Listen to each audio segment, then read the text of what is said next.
क्या आपको पता है इंडिया को टाइम देखना किसने सिखाया? ज़र्क्सीज़ देसाई के बारे में आपने नहीं सुना होगा, लेकिन he was the man who taught India how to see time. Xerxes Desai Titan watches के फाउंडर थे। उनका सपना था कि वो एक world class made in India watch बनाए जो कि ग्रोइंग इंडियन मिडिल क्लास के लिए अफोर्डेबल हो, उनके टेस्ट के हिसाब से हो एंड फैशनेबल भी हो साथ ही साथ। पर क्यों?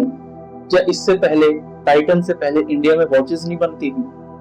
इसका आंसर है हाँ। मेड इन इंडिया वॉचेस सिर्फ एक ही कंपनी बनाती थी जिसका नाम था HMT, लेकिन HMT की मोनोपोली थी। साथ ही साथ लोगों को 6 मंथ्स के वेटिंग पीरियड के बाद ही एक HMT की वॉच मिल पाती। सेकंड, HMT की वॉच मैकेनिकल थी तो उन्हें हर 24 घंटे में रिवाइंड करना पड़ता था, तो इससे टाइम भी लॉस होता था और वो एक्यूरेसी भी नहीं रह पाती थी जो एक वॉच में होनी चाहिए। अच्छा, थर्ड फैक्टर ये था कि HMT की वॉचेस फैशनेबल नहीं थी और उस टाइम पर डबल प्राइस पर यानी 2x प्राइस पर लोग इंपोर्टेड फॉरेन वॉचेस मंगाते थे जो कि इंडिया में स्मगल होकर आती थी। तो मिस्टर देसाई ने ये गैप को देखा और उनको एक आइडिया आया कि क्यों ना हम भी वॉचेस बनाएं। तो मिस्टर देसाई ने ये आइडिया मिस्टर टाटा को, जो कि टाटा ग्रुप के चेयरमैन थे, उनको पिच किया। रतन टाटा नहीं, JRD टाटा।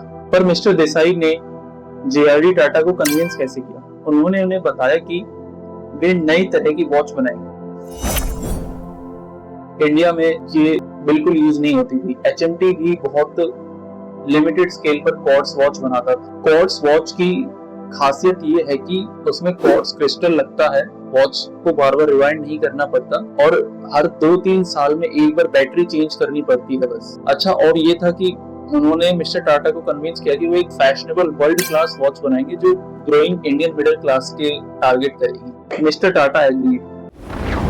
1970s में टाटा ने, जो कि टाइटन की पेरेंट कंपनी थी, उसने अप्रोच किया तमिलनाडु गवर्नमेंट को। तो टाइटन एक जॉइंट वेंचर था Tata industries and Tamil Nadu government के अंडर। देखिए, स्टार्टिंग में काफी डिफिकल्टीज हुई क्योंकि उस दौर में कोई भी बिजनेस स्टार्ट करने के लिए गवर्नमेंट के थ्रू लाइसेंसिंग की जरूरत पड़ती। चाहे छोटा बिजनेस हो या बड़ा बिजनेस हो, हर चीज में लाइसेंस की जरूरत पड़ती। काफी स्ट्रिक्ट इंपोर्ट रूल्स भी थे। कंपोनेंट्स वगैरह जो भी वॉच मेकिंग में लगते थे उनको इंपोर्ट करने के लिए काफी रूल्स को फॉलो करना पड़ता था। साथ ही साथ क्वार्ट्ज टेक्नोलॉजी उस समय कोई भी बैंक समझने को तैयार नहीं था, तो लोन एक्वायर करने में भी काफी डिफिकल्टीज। लेकिन मिस्टर देसाई ने हर चैलेंज को एक्सेप्ट किया और ओवरकम किया। तो तमिलनाडु और कर्नाटका के बॉर्डर पर एक छोटी ही जगह है होसूर नाम, जो कि बैंगलोर से भी नजदीक है। उस जगह पर टाइटन की टाउनशिप क्रिएट हुई। वहाँ पे फर्स्ट फैक्ट्री सेटअप हुई। टाउनशिप को क्रिएट करने के लिए टाटा इंडस्ट्रीज का बहुत बड़ा हाथ था क्योंकि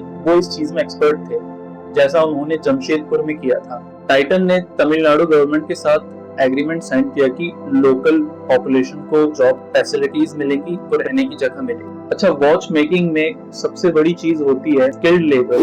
वहाँ के लोगों को इस चीज के लिए स्किल्ड करने के लिए टाइटन ने क्या किया कि फ्रांस से वॉच मेकिंग के एक्सपर्ट्स को बुलाया कि उनके वर्कर्स को ट्रेन कर सके। एक इसमें स्टेप ये भी था कि लोकल बॉयज एंड गर्ल्स जो कि 16 ईयर से अबव थे, उनको उन्होंने हायर किया। दिन में वो स्कूल जाते थे और शाम को वो वर्कशॉप में ट्रेनिंग करते थे। इससे क्या था कि सभी के लिए विन विन सिचुएशन थी। कुछ ही सालों के अंदर टाइटन के पास खुद की स्किल्ड वर्कफोर्स जो बनाती थी वर्ल्ड क्लास वॉचेस। थोड़े ही टाइम के बाद होसूर जैसा एक स्मॉल टाउन इंडिया का वॉच मेकिंग कैपिटल बन गया। यहाँ से वर्ल्ड क्लास वॉचेस मैन्युफैक्चर की जाए। ये सब सिर्फ मिस्टर देसाई के विजन के कारण हो पाया, उनके लीडरशिप, उनके इनोवेशन की वजह। In no time Titan became the biggest watch maker in India. सभी को टाइटन की वॉचेस चाहिए थी। टाइटन की मार्केटिंग स्ट्रेटेजी तो और भी अच्छी थी। हर आइटरेशन के बाद new and better products assembly line से निकल रहे। ये है टाइटन एज वॉच। ये उस समय की वर्ल्ड की स्लिमेस्ट वॉच, जो कि बिल्कुल एक रेवोल्यूशनरी चीज। ये चीज किसी ने पहले अटेम्प्ट भी नहीं करी थी।